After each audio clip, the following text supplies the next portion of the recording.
امام حسین نے وہ صبر اور وہ استقامت اور وہ شجاعت دکھائی کہ 22,000 سامنے کھڑے تھے اور حسین تنہا لڑ رہے تھے۔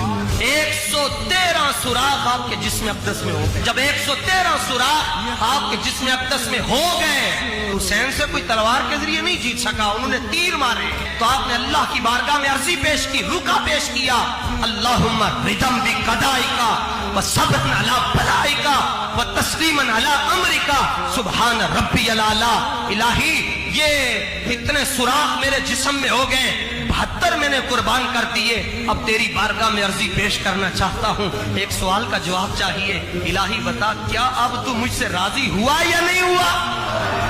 تو رب نے فرمایا فرشتوں اتر جاؤ کربلا میں، اور دیکھو تم کہتے تھے انسان نہ بنانا، سجدہ نہیں کرے گا، تمہارے سارے سجدے ایک طرف ہیں اور زہرا کے پیارے کا ایک سجدہ ایک طرف ہے۔